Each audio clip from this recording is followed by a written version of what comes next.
नमस्कार। आप देख रहे हैं प्रखर पूर्वांचल और हमारे साथ पूर्वांचल की एक ऐसी शख्सियत है जिसके बारे में कुछ भी कहना सूरज को दीपक दिखाने जैसा होगा। आप इस कमरे की तस्वीरों और ट्रॉफियों के सहारे इनके व्यक्तित्व को जान सकते हैं। हमारे साथ नन्हे सिंह हैं।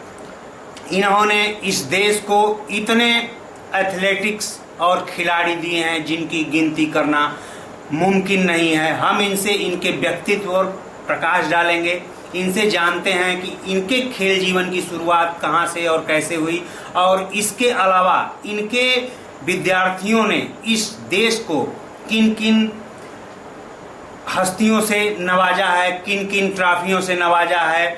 और उन्होंने जब खेल हिंदुस्तान के इतिहास का एक हिस्सा हुआ करता था, उस समय संघर्ष करके उसके मुकाम और उसकी बुलंदियों को छुआ है। जब इस देश में खेल को अनप्रोफेशनल लोग ऐसा माना जाता था कि शिक्षा का जो मेन स्ट्रीम है उसमें खेल नहीं होता था। स्वागत है सर आपका।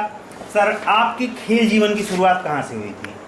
हमारे खेल जीवन की शुरुआत मेरे ही गांव में, डबरिया गांव है हमारा, चंदौली जनपद में, दानापुर के पास। वहां से खेल जीवन का मेरा शुरुआत हुआ था सन 1972 में। और 1972 में पहली बार मैं चंदौली जिले में तहसील परिषद हुआ था। उसमें जूनियर वर्ग में मैंने प्रतिभाग किया था और पहली बार ही भाग लेते, पहली बार मैं प्रथम आया था। उस समय उत्तर प्रदेश के मुख्यमंत्री TN सिंह जी थे। उन्होंने वहाँ सम्मानित किया था और बोले थे कि यह लड़का बहुत आगे जाएगा, बड़ा ही होनहार है, कि जो इवेंट कर रहा है उसी में फर्स्ट हो जा रहा है। हालांकि उस समय छोटे C वर्ग में हम लोग थे, बहुत छोटे वाले लड़कों में खेलते थे 1972 में। उसके बाद तब परिस्थितियां खेल को लेकर के अलग थी। इतना ज़्यादा तकनीक नहीं थी, इतनी ज़्यादा व्यवस्था नहीं थी, स्टेडियम नहीं थे, खेल मैदान नहीं थे। उसके बावजूद संघर्ष कैसा रहा? खेल मैदान तो कहीं था ही नहीं। सड़क पगडंडी पर और गांव में एक कबूरगाह था, उसी में दौड़ लिया करते थे। ये तो बाद में आया। 72 में मैं जब प्रवेश किया था तो बच्चे थे, उसमें लड़के थे, हम लोग जानते नहीं थे। सियाराम सिंह जी हमारे यहाँ एक अध्यापक थे, खेल अध्यापक थे। वो ले गए और बोले कि नहीं चलो, तो जो ही इवेंट करते वही कर लेता था, उसी में फर्स्ट हो जाता था। तो उस समय हम खेल के बारे में कुछ जानते नहीं थे। उसके बाद 1-2 साल फिर हम नहीं खेले। फिर जो है हमने शुरू किया 74-75 से। तो सन 75 में मैं उत्तर प्रदेश में प्रथम स्थान प्राप्त किया था। और शुरुआती दौर में स्कूलों में जब प्रतिभाग किया तो उस समय बड़े ही अच्छे अच्छे लोग थे जो नेशनल तक जाते थे। हम किसी के बारे में जानते नहीं थे। अगर मैं जानता होता तो शायद डर जाता। उस समय सतीश यादव जी थे, रामपति यादव जी थे, रामचंद्र जी थे, छविनाथ यादव थे। लोग नेशनल तक जाते थे। और मैं जब गया हूँ तो हम तो कहीं किसी को जानते नहीं थे। पहली बार ही मैं तहसील परिषद जो हुआ था दानापुर में, उसमें प्रथम स्थान प्राप्त किया था 100 मीटर 200 मीटर में। और जिला रैली हुई थी शहीद गांव में, वहाँ भी मैं 100-200 में फर्स्ट किया। मंडल रैली हुई थी उस साल ओबरा में भी मैंने 100-200 में फर्स्ट किया। स्टेट रैली हुई थी मदन मोहन मालवीय स्टेडियम इलाहाबाद में, वहाँ भी मैं 100-200 में फर्स्ट किया। और नेशनल स्कूली खेल उस साल चंद्रशेखरन नैयर स्टेडियम त्रिवेंद्रम में हुआ था, वहाँ भी मैं 100 मीटर में फर्स्ट किया। 200 मीटर में नहीं दौड़ा, इसलिए कि इतना ज़्यादा दौड़ा देते थे लोग। 4x100 meter relay, 4x400 relay, 100 meter, 200 meter, एक ठोक करके आए थे, दूसरे की हिट तैयार हो जाती थी। बगैर प्रशिक्षक के इतनी बड़ी सफलता आपने पाई। प्रशिक्षक के तौर पे आपने अपने शिष्यों को, अपने उन होनहार शिष्यों को क्या बताया जिससे उन्होंने ये इतनी लंबी दूरी तय की? प्रशिक्षक के रूप में मैं सन 1982-83 से शुरू किया। और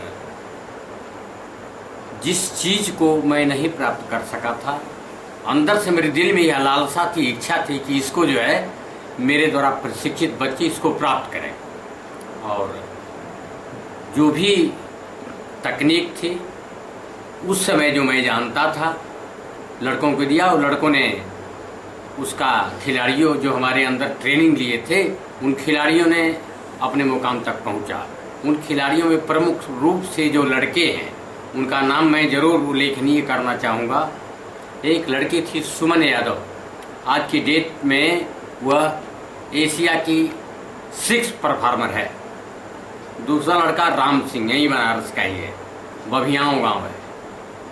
मैराथन में ओलंपिक में प्रतिभाग किया था। अब वहाँ उसको जो परफॉर्मेंस मेरे हिसाब से देना चाहिए था वह नहीं दे पाया था, कुछ ऐसे कारण हो गए थे। दूसरा लड़का संजय राय, चंदौली जनपद के पोई गांव का रहने वाला था, जो सिडनी ओलंपिक 2000 में प्रथम भारतीय होने का गौरव प्राप्त किया था। उससे पहले प्री ओलंपिक में उसने अकेले ही दम पर 100 मीटर में फर्स्ट, 200 मीटर में first, 4x400 relay first, long jump first, triple jump first, 5 gold जीता अकेले दम पर जीत करके, और भारतवर्ष को चैंपियन बनाया। पहली बार वर्ल्ड रेलवे में भारतवर्ष की इंडियन रेलवे प्रथम स्थान प्राप्त की थी। यह संजय राय के बल पर हुआ था। वो लड़का चंदौली का था। दूसरे हमारे और भी खिलाड़ी रहे हैं, बाद में मैं चला गया इसे राजस्थान में, और अलवर में रहा। अलवर में एक स्टूडेंट थी हमारी कृष्णा पुनिया, जो इस समय कांग्रेस से वहाँ की विधायक भी है। वो भी लड़की लंदन ओलंपिक में डिस्कस थ्रो में भारतवर्ष की तरफ से प्रतिभाग की थी, और उसमें उसने 6वां स्थान प्राप्त किया था। ओलंपिक में बेसिक्स में आना एक बहुत बड़ी गौरव की बात है। उसी का हस्बैंड वीरेंद्र पुनिया, वो भी मेरा शुरू से ही शिष्य रहा है। वह उस ओलंपिक में उसी का कोच बन के गया था, कृष्णा पुनिया का, और लाइफ टाइम अचीवमेंट के लिए उस लड़के को द्रोणाचार्य पुरस्कार से भारत सरकार ने सम्मानित किया। और उसकी वाइफ जो कृष्णा पुनिया थी, उसको खेल का सबसे बड़ा खिलाड़ी का जो सर्वोच्च सम्मान होता है अर्जुन पुरस्कार, उस पुरस्कार से सम्मानित किया गया। दूसरा लड़का था हमारा अनिल कुमार, डिस्कस थ्रो में वो भी था। उससे पहले एथेंस ओलंपिक में डिस्कस थ्रो में उसने बहुत ही अच्छा परफॉर्म किया था। उसके प्रदर्शन के आधार पर उसको भी अर्जुन अवार्ड से सम्मानित किया गया। तो बहुत सी लंबी श्रृंखला है खिलाड़ियों की। आपने साई के साथ भी काम किया है, भारत सरकार की जो खेल एजेंसी कह सकते हैं आप उसको, उसके लिए भी तमाम जगहों पर आपने एज ए प्रशिक्षक कार्य किया है। क्या लगता है भविष्य कहाँ है भारत में खेलों का भविष्य? भारत में खेलों का भविष्य जो है, जो हमारे ग्रामीण अंचल के खिलाड़ी हैं, जो इन चीज़ों को नहीं जानते हैं, लेकिन कुछ ऐसे छिपी हुई प्रतिभाएं आ जाती हैं जो देश के लिए बहुत कुछ कर सकती हैं। मेरा ज़्यादा इंटरेस्ट जो रहता है ग्रामीण खिलाड़ियों के लिए। गांव में मैं जाता हूं तो एक बार ग्राउंड पर घूमने जरूर जाता हूं, लड़के क्या कर रहे हैं, कैसे खेल रहे हैं। जैसे राम सिंह का नाम लिया मैंने, यह लड़का गांव का ही था, और प्रथम बार जब मेरे पास आया था तो इसके पास जूता नहीं था। इसको दौड़ने के लिए रोक दिया गया था कि तुम नहीं दौड़ सकते हो, बिना जूते के जो है दौड़ नहीं सकते हो। तो मैं जाके इसका विरोध किया कि गांव के लड़के हैं और 5 कुंटल गेहूँ चावल बेचेंगे तब नहीं जूता खरीदेंगे। इस प्रतियोगिता में इसको अलाउ कर दिया जाए, अगली प्रतियोगिता में हम व्यवस्था बना लेंगे लड़के को जूता उता की तो पहन करके दौड़ेगा। लेकिन बड़ा जो है ऊपर के जो अधिकारी थे मानने को तैयार नहीं हुए। मैंने राइटिंग में लिख के दिया, अगर मेरा खिलाड़ी है, अगर कुछ इसको होता है तो इसका फुल्ली जिम्मेवार मैं हूँ, इसको अलाउ किया जाए। नहीं मान रहे थे, मैंने एक प्रूफ दिया।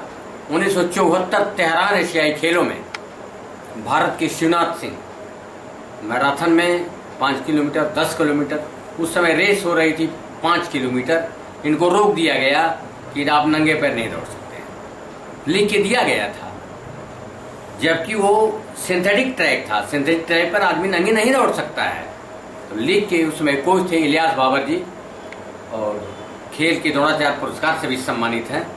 इलियास बाबर जी ने लिख के दिया कि पूरी जिम्मेवारी मेरी है, मेरा लड़का नंगे पर ही दौड़ेगा। तो पूरा जो है टेप लगा करके दौड़े और स्वर्ण पदक प्राप्त किए। ये इतिहास है वर्ल्ड में कि नंगे पर सिंथेटिक में दौड़ने वाला आदमी स्वर्ण पदक एशिया में जीते, ये बहुत बड़ी गौरव की बात है। तो वो यह जब मैंने बताया तब जाकर के उस लड़के को अलाउ किया गया, राम सिंह को, और वहां भी उसे प्रथम स्थान प्राप्त किया जी। वहां भी पूर्वांचल में, देश में अन्य जगहों पे तो खेल की सुविधाएं दिखती हैं, पूर्वांचल में रूरल एरिया है, ग्रामीण परिवेश में अभी वो इंफ्रास्ट्रक्चर दिखाई नहीं देता। हालांकि हॉकी को लेकर के, तमाम एथलीट को लेकर के निजी स्तर पे प्रयास हैं यहाँ पे, लेकिन आपको लगता है कि सरकारी स्तर के प्रयास उस स्तर के हैं जिससे यहाँ से देश के लिए और विश्व के लिए खेलने वाले लोग निकल पाए? हाँ, सरकार का तो प्रयास इसमें बहुत अच्छा चल रहा है। कई इनकी पहले जो प्रोग्राम था लड़कों के लिए, जो फैसिलिटी दिए थे, सुविधाएं दिए थे, उनसे बहुत अच्छे लड़के निकले।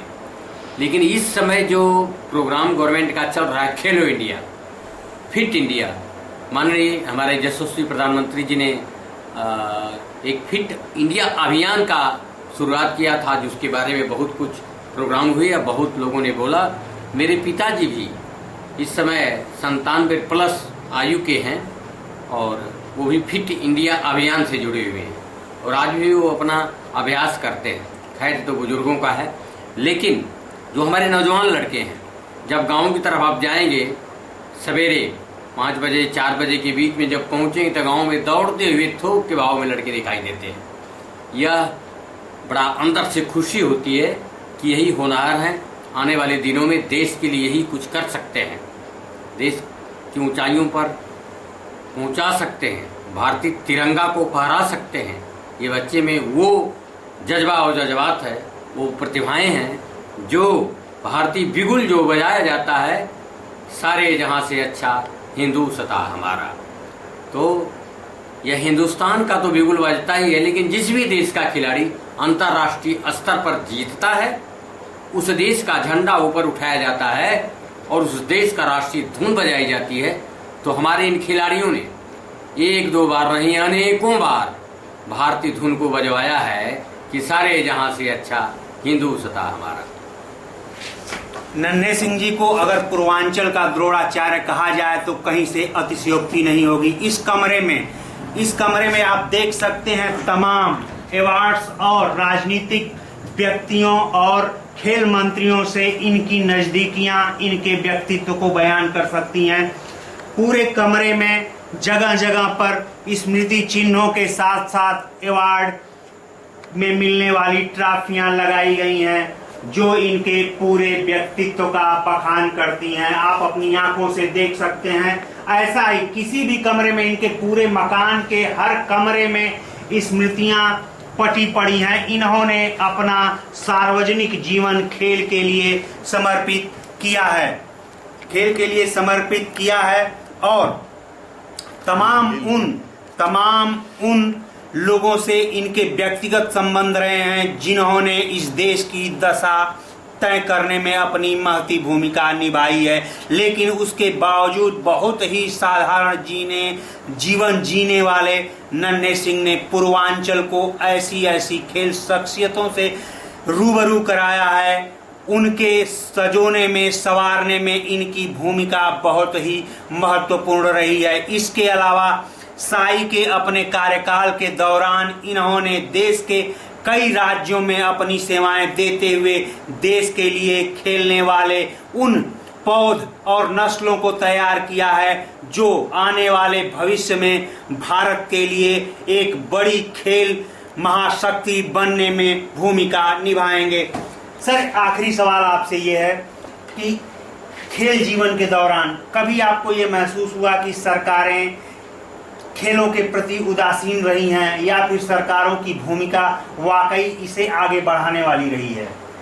सरकार की जो भूमिका रही है खिलाड़ियों के लिए पहले भी अच्छी थी और आज भी अच्छी हैं, लेकिन आज बहुत अच्छी हैं, क्योंकि अब जो है नया भी कल परसों में एक हमारे पास भेजा लोगों ने संदेश कि अगर आपका कोई खिलाड़ी अंतर्राष्ट्रीय स्तर, राष्ट्रीय स्तर और प्रदेशीय स्तर पर पदक विजेता रहा है तो उस लड़के का नाम दीजिए। मेन रोड से उसके घर तक उसके नाम से रोड बनाई जाएगी। यह सुन करके बड़ा ही तबीयत मेरी प्रसन्न हुई, बहुत तबीयत खुशी कि खिलाड़ी को एक सम्मान मिल रहा है। रोड का बनाना, गांव के ज़्यादातर बच्चे हैं, उनके घर तक जाने के लिए साइकिल से बड़ा मुश्किल हो जाता है, लेकिन जब उसके घर तक रोड जाने को हो जाएगी तो इससे बड़ी खुशी कोई बात ही नहीं रहेगी। और यह खिलाड़ी के लिए बहुत बड़ा सम्मान है। खेलों का भविष्य इस देश में क्या देखते हैं आप? खेलों का भविष्य अब बहुत अच्छा होने वाला है। अभी हम लोग विदेशों में थे, ट्रेनिंग ले रहे थे। जो चीज़ें विदेशों में हो रही हैं अब हिंदुस्तान में भी चालू हो गई हैं, क्योंकि वहाँ पर जो भी खिलाड़ी छोटे पर ही ले लेते हैं और वह राष्ट्रीय संपत्ति होता है। उन सब चीज़ों को देख करके हमारे भारत सरकार, उत्तर प्रदेश सरकार ने जो निर्णय लिया है खिलाड़ियों के लिए, ये बहुत काबिल तारीफ है। और खिलाड़ियों को भविष्य में उनको बेहतर से बेहतर प्रदर्शन के लिए बहुत ही खेलविद, शिक्षाविद, इस तरह के लोगों का चयन किया है जो खिलाड़ियों को पहचानते हैं, उनको किस चीज़ की ज़रूरत है। अब जो ट्रेनिंग शुरू हो गई है वह शरीर के एक ही पार्ट की ट्रेनिंग होती है, हर मसल पर, हर इवेंट का, इस इवेंट में कौन सी मसल इन्वॉल्व होगी, शरीर का कौन अंग ज़्यादा काम करेगा, उस पर ट्रेनिंग शुरू हो गई है। और पहले तो जो ट्रेनिंग होती थी केवल कोच ही जो ट्रेनिंग कराता था, ट्रेनिंग हो जाती थी, लेकिन अब ऊंचे लेवल पर जाने के लिए फिजियोथेरेपिस्ट भी है, साथ में साइकोलॉजिस्ट भी है, डॉक्टर भी है, पूरी खेल की एक टीम होती है। केवल कोच ही नहीं स्वर्ण पदक दिलाता है, पूरी टीम मिल करके उस लड़के पर वर्क करती है, तब जाकर के सोना बात लेते हैं, सब कुछ करते हैं, तब जाकर के अंतर्राष्ट्रीय स्तर पर हम पदक को जीतते हैं।